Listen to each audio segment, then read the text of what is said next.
నమస్కారం అండి. నా పేరు Kalan Sanjay Kumar, high court advocate, Telangana and Andhra Pradesh. ఈరోజు నేను చెప్పే అంశం ఏమిటంటే చాలా ఇంపార్టెంట్ సుప్రీంకోర్టు జడ్జిమెంట్ చెప్తున్నాను. ల్యాండ్ మార్క్ జడ్జిమెంట్ చాలా జాగ్రత్తగా వినాలి. భార్యాభర్తలకు సంబంధించింది సెక్షన్ ఐపీసీ 498A గురించి చెప్పబోతున్నాను. చాలా ఇంపార్టెంట్ జడ్జిమెంట్ ఇది, latest judgment. Partik Bansal versus state of Rajasthan and others. Partik Bansal అయిన అపెలెంట్ అయినా, స్టేట్ ఆఫ్ రాజస్థాన్ అదర్స్ అంటే రెస్పాండెంట్స్ ఉన్నారు.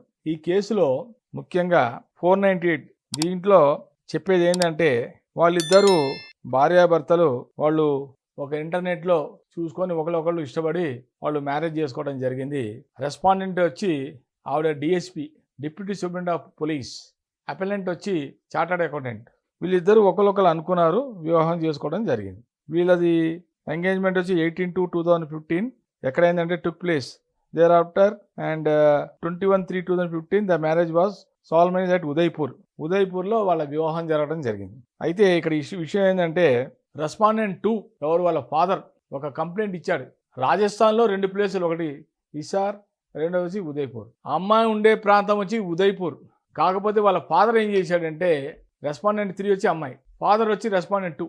హిసార్ అనే దాంట్లో ప్లేస్లో ఇతని మీద కంప్లైంట్ ఇచ్చారు, అప్లెంట్ మీద.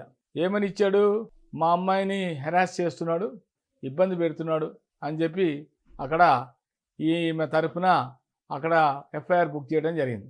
ఎఫ్ఐఆర్ నెంబర్ వచ్చి 19/2015. దాంట్లో ఒక కంప్లైంట్ ఇచ్చాడు. తర్వాత ఇంకొక 5 రోజులు, ఇంకొక 5 days తర్వాత ఎఫ్ఐఆర్ నెంబర్ 156/2015 అది వచ్చి ఉదయ్పూర్లో ఎక్కడైతే అమ్మాయి ఉంటుందో ఆ అమ్మాయి జాబ్ కూడా అక్కడే ఉదయ్పూర్లోనే. అయితే ఈ 2 కంప్లైంట్లు 15 వారం రోజులప్పుడు 2 కంప్లైంట్లు ఇచ్చాడు. 2 కంప్లైంట్ ఇచ్చిన తర్వాత ఈ అపెలెంట్ ఏం చేశాడంటే హైకోర్టులో క్వాష్ పిటిషన్ వేయడం జరిగింది. క్వాష్ పిటిషన్ చేస్తే అతనికి రాలేదు. అంతలోపు అతను ముందరే క్వాష్ పిటిషన్ అతను అరెస్ట్ చేయడం కూడా జరిగింది. తర్వాత అతను బెయిల్ మీద వచ్చేసాడు, వేరే విషయం. క్వాష్ పిటిషన్ వేస్తే అతనికి అక్కడ రాలేదు, ఇషారా అనే కోర్టులో అక్కడ రాలేదు, ఇక్కడ ఉదయపూర్ 2 చోట్ల ఆయనకి 2 ప్రాంతాల్లో 2 హైకోర్టులో కూడా అక్కడ రాలేదు ఆయన బెయిల్. చివరగా ఆయన సుప్రీంకోర్టుకి ఆశ్రయించాడు. విషయం ఏంటంటే, ఈ అమ్మాయి వేసిన 2 కేసులు కూడా ఫేకే. సెక్షన్లు పెట్టింది, 323 పెట్టింది, ఐపీసీ 406 పెట్టింది, తర్వాత 498A పెట్టింది, 506 పెట్టింది. ఇన్ని సెక్షన్ల మీద తర్వాత 120B కూడా పెట్టింది, కాన్స్పిరసీ కుట్ర, అది కూడా పెట్టింది ఈ అపెలెంట్ మీద. రకరకాల కేసులు పెట్టి ఒక కోర్టుకి ఒక పోలీస్ స్టేషన్ దానికి తెలియదు. ఫస్ట్ ఇషార్లో కంప్లైంట్ చేసినట్టుగా ఉదయ్పూర్ వాళ్ళకి తెలియదు, పోలీస్ స్టేషన్ వాళ్ళకి. అట్లా ఎవరికి వాళ్ళకి తెలియకుండా 2 చోట్ల పెట్టింది ఎఫ్ఐఆర్. మరి వాళ్ళకి తెలీదు, వాళ్ళు ఫస్ట్ ఇషార్ వాళ్ళు ఎఫ్ఐఆర్ నెంబర్ ఇచ్చారు 19. తర్వాత వాళ్ళకి తెలియకుండా మళ్ళీ ఇక్కడ ఇంకో ఎందుకనమని చెప్పి ఇక్కడ కూడా వచ్చి వాళ్ళ ఫాదరు రెస్పాండెంట్ 2 వచ్చి ఇక్కడ కూడా ఉదయ్పూర్లో కూడా అతని మీద ఎఫ్ఐఆర్ లాడ్జ్ చేయడం జరిగింది. చివరికి వాళ్ళు 173B సిఆర్పిసి ప్రకారం ఛార్జ్ షీట్కి ఇస్తే వాళ్ళు మజిస్ట్రేట్ ముందర వాళ్ళు హాజరవ్వలే. ఎందుకు హాజరవ్వలే? ఆవిడ ఒక పోలీస్ ఆఫీసర్. ఆవిడ పోలీస్ ఆఫీసర్ అంటే మళ్ళీ అనవసరంగా కోర్టుకు వస్తే ఇబ్బంది కదా, రాలేదు. దాంతో చూసి కోర్టుకి ఎప్పుడు కూడా గుర్తుపెట్టుకోవాలి మనం, ఎవరైనా సరే కోర్టు టైం వృధా చేయకూడదు. అది వాళ్ళకి చాలా వాల్యుబుల్ టైం. జడ్జిలకి చాలామంది ఊరికే టైం వేస్ట్ చేస్తుంటారు, రాంగ్ అది. సో అట్లా ఆవిడ కోర్టు యొక్క వాల్యుబుల్ టైంని వేస్ట్ చేయడం జరిగింది. సరే, ఎన్నో అది ఎక్స్పార్టీ అయిపోయింది ఆ కేసు.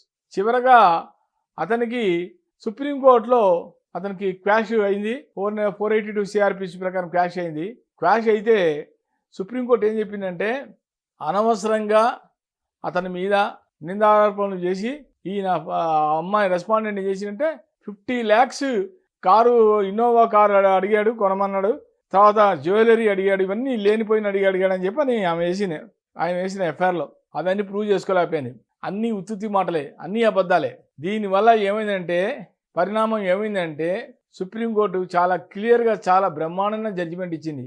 నువ్వు తప్పు చేసినందువల్ల, నువ్వు ఎఫ్ఐఆర్లో సరైన పెట్టకపోవడం వల్ల, పోలీసులు కూడా ఎఫ్ఐఆర్ చేయడం వల్ల, నువ్వు తప్పుడు 498 వేయడం వల్ల నీకు 5 లక్షల రూపాయల జరిమానా ఫైన్ విధిస్తున్నాము అన్నారు. 5 lakhs. ఎందువల్ల? అమ్మాయి 498 అన్ని తప్పుడు అని పెట్టింది అక్కడ. ఆయన కారు అడిగాడు, బంగారం అడిగాడు, ఇది అడిగాడు, అది అడిగాడు అని చెప్పి అపెలెంట్ మీద లేనిపోయినవన్నీ కంప్లైంట్లో అన్నీ పెట్టింది. కోర్టు పరిశీలించిన తర్వాత ఏవి ప్రూవ్ చేసుకోలేకపోయింది. దానివల్ల సుప్రీంకోర్టులో ల్యాండ్ మార్క్ జడ్జిమెంట్ వచ్చింది. ఆ జడ్జిమెంట్లో ఆవిడకి 5 lakhs రూపీస్ జరిమానా విధించారు. 5 lakhs రూపీలో 2.5 lakhs రూపీస్ వచ్చి డైరెక్ట్ లీగల్ సెల్ అథారిటీకి ఇచ్చేయమన్నారు. 50% అప్పలెంట్కి ఇవ్వమన్నారు. ఈ ల్యాండ్ మార్క్ జడ్జిమెంట్లో అందరూ తెలుసుకోవాల్సింది ఏంటంటే, భార్య అయినా సరే భర్త అయినా సరే అనవసరంగా పోలీస్ స్టేషన్లో ఫేక్ ఎఫ్ఐఆర్లు రిజిస్టర్ చేయకండి, ఫేక్ రిజిస్టర్ కంప్లైంట్ చేయకండి. దయచేసి నేను చెప్పిన ఈ జడ్జిమెంట్ చూడండి. జడ్జిమెంట్ ఒకసారి అందరూ కూడా వేసే ముందర, పోలీస్ స్టేషన్లో వేసే ముందర ఒకసారి చూసుకోండి. ఇది లేటెస్ట్ జడ్జిమెంట్ 2024 జడ్జిమెంట్. ఏంటంటే ఇది వచ్చి Partik Bansal versus state of Rajasthan others 2024. ఈ జడ్జిమెంట్ కనుక చూసుకున్నారంటే మీకు 498లో ఆడవాళ్ళు అనవసరంగా లేనిపోయేవన్నీ కేసులు బనాయించి ఇలాంటి దొంగ ఎఫ్ఐఆర్లు పెడితే ఇలాగే ఉంటుంది. భర్త అయినా సరే అనవసరంగా భార్య మీద అనవసరమైన ఆరోపణలు పెట్టినా భర్తకైనా ఇదే శిక్ష, పనిష్మెంటు. భార్య అయినా సరే ఈ రకంగా దొంగ ఎఫ్ఐఆర్లు పెట్టినా కూడా ఆమెకైనా ఇదే శిక్ష. నేను చెప్పబోయేది ఏంటంటే, భార్యాభర్తల మధ్య గొడవ అయినప్పుడు చాలా జాగ్రత్తగా హుందాగా ఉండాలి.